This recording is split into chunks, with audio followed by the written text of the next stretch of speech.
Paz y bien, hermanos. Jesús en el camino de Emaús. Homilía para el tercer domingo de Pascua, escuchando este relato de los discípulos de Emaús en el capítulo 24 del Evangelio de San Lucas.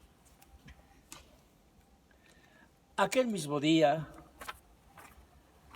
dos de ellos iban caminando a una aldea llamada Emaús, distante de Jerusalén unos 60 estadios.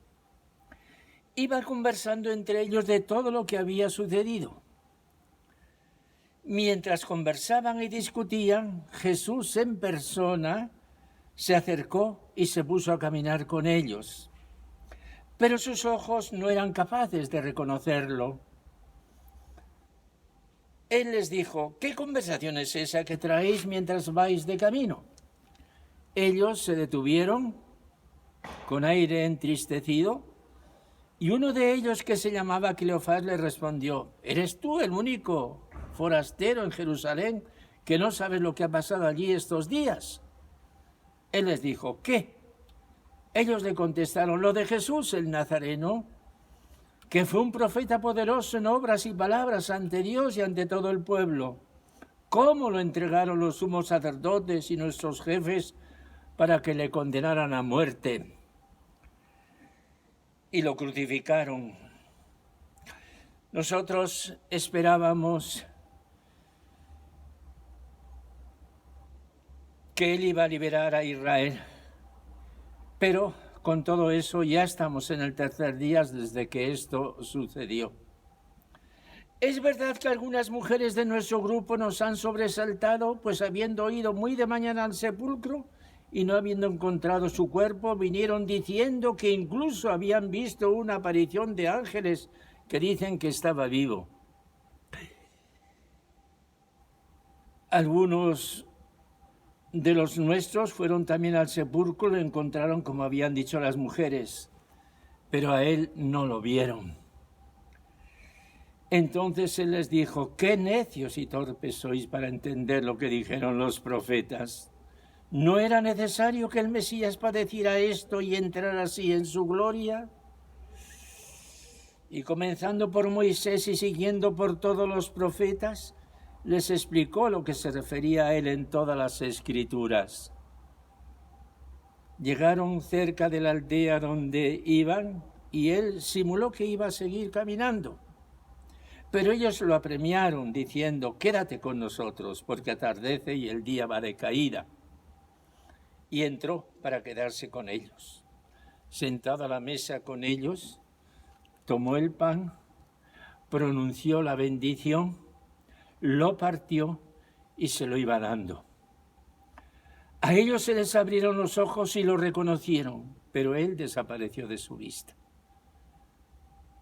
Y se dijeron el uno al otro: ¿no ardía nuestro corazón mientras nos hablaba por el camino y nos explicaba las Escrituras? Y levantándose en aquel momento se volvieron a Jerusalén, donde encontraron reunidos a los 11 con sus compañeros, que estaban diciendo: era verdad, ha resucitado el Señor y se ha aparecido a Simón. Y ellos contaron lo que les había pasado por el camino y cómo lo habían reconocido al partir el pan. Palabra del Señor.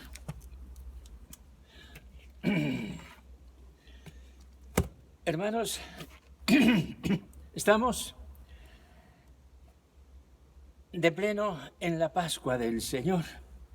7 semanas, 50 días exactamente, que los santos padres decían que era como un gran domingo, una fiesta ininterrumpida, celebrando el triunfo del Señor, que es nuestro triunfo, nuestra total esperanza. En la primera semana, día a día, vamos contemplando cada una de las apariciones de Jesús que refieren los evangelios. Y ya luego, en un tono constante de alegría, los domingos se organizan de esta manera. Los 3 primeros domingos son domingos de las apariciones de Jesús. El cuarto es el domingo del Buen Pastor.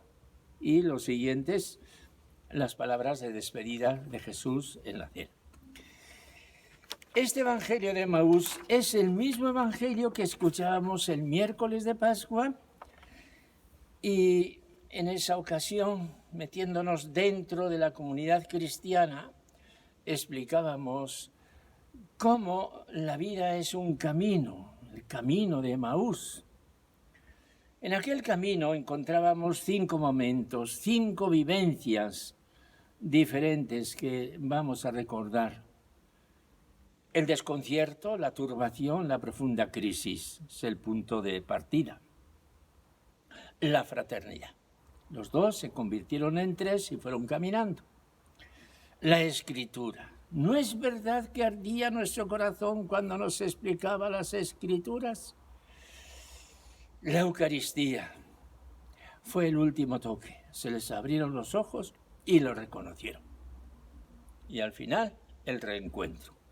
Volvieron a Jerusalén, era verdad, el Señor ha resucitado y se ha aparecido a Simón. El camino de la fe, recorrido personalmente o en comunidad, se llame la comunidad, familia o grupo religioso, pasa por pruebas. Todos las debemos pasar. Hoy quisiéramos continuar nuestros pensamientos de fe en otra dirección.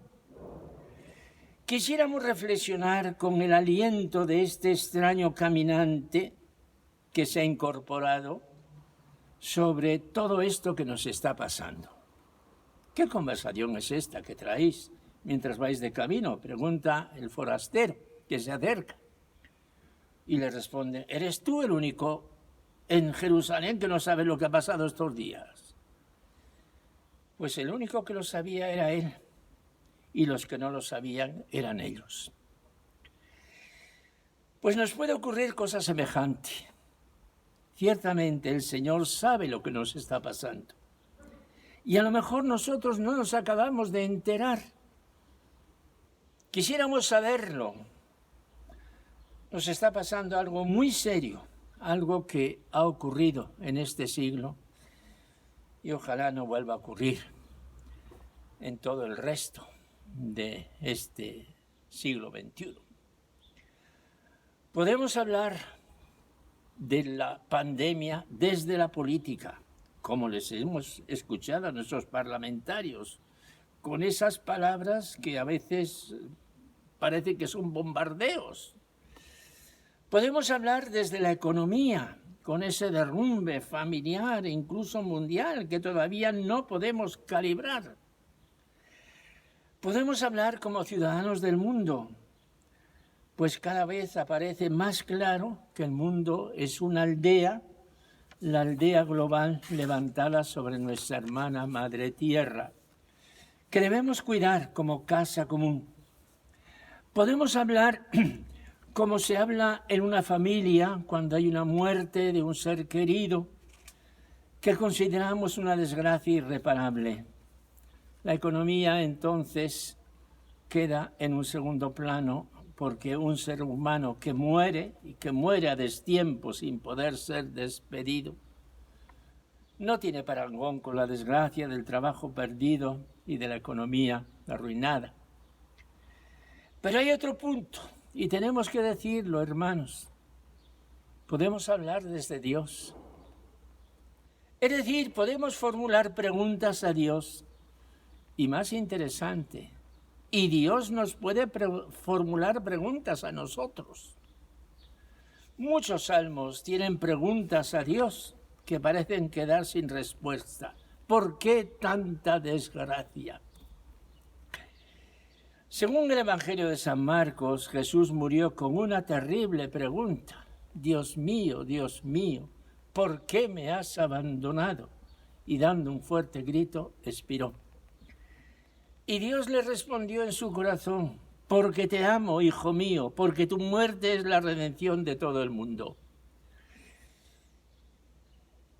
Dios nos está haciendo preguntas a nosotros que debemos responder ante esta situación.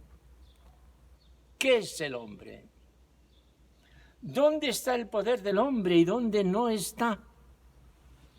¿Qué es la fraternidad si todos sois una sola familia, si tenéis el mismo origen y el mismo destino? ¿Qué es lo esencial, lo que vale y lo que no vale en la vida? Hermanos, son las preguntas de Dios para reflexionarlas y sacar las conclusiones. Estas preguntas y otras semejantes, porque esta desgracia nos ha hecho ver cosas muy hermosas de solidaridad y de amor.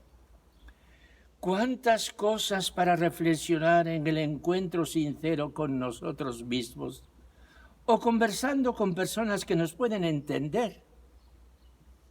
¿Eres tú el único que no se ha enterado de lo que ha pasado y está pasando?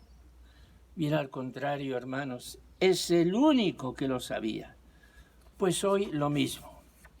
Aquellos discípulos, a medida que fueron conversando, a medida que Él les explicaba las Escrituras, se fueron transformando.